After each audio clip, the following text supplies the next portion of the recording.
உயிருடன் புதைக்கப்பட்ட 16 வயது சிறுமி பற்றி தெரியுமா?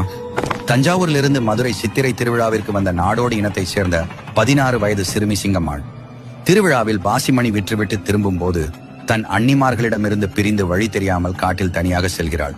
அப்போது நாச்சிமுத்து என்பவன் தன் நண்பர்களுடன் சேர்ந்து அவளை ஏமாற்றி ஒரு பாழடைந்த கட்டிடத்திற்கு அழைத்துச் சென்று தவறாக நடக்க முயன்றான். அவர்களிடமிருந்து தப்பித்து சிங்கம்மாள் தன் இருப்பிடத்திற்கு ஓடி வந்தாள். ஆனால் அவள் ஒழுக்கம் தவறாக கருதி அவளது சொந்த அண்ணன்களும் தாயும் குலத்தை காக்க அவளை உயிரோடு புதைக்க முடிவு செய்தனர். அன்றிரவு அவளது தலையில் அடித்து அரை உயிருடன் குழியில் வைத்து புதைத்தனர். மறுநாள் காலை ஆடு மேய்க்க வந்த குறும்பத்தேவர் என்பவர் மணலுக்கு அடியில் முனகல் சத்தம் கேட்டு தோண்டி பார்த்தபோது சிங்கம்மாள் உயிருக்கு போராடி கொண்டிருந்தாள். அவர் மடியிலேயே அவள் உயிர் பிரிந்தது.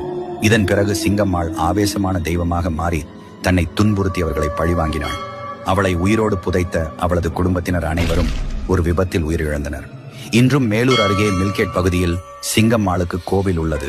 அங்கு இளம்பெண்களுக்கு பாதுகாப்பு அரணாகவும் அநீதிக்கு எதிராக நீதி கேட்கும் தெய்வமாகவும் அவள் வணங்கப்படுகிறாள். இந்த ஸ்டோரியை உங்கள் ஃப்ரெண்ட்ஸ்க்கும் ஷேர் பண்ணுங்கள், அவர்களும் தெரிந்து கொள்ளட்டும். முக்கியமாக நம் புராண கதைகள் சேனலை சப்ஸ்கிரைப் பண்ணுங்கள். முழு கதை விரைவில்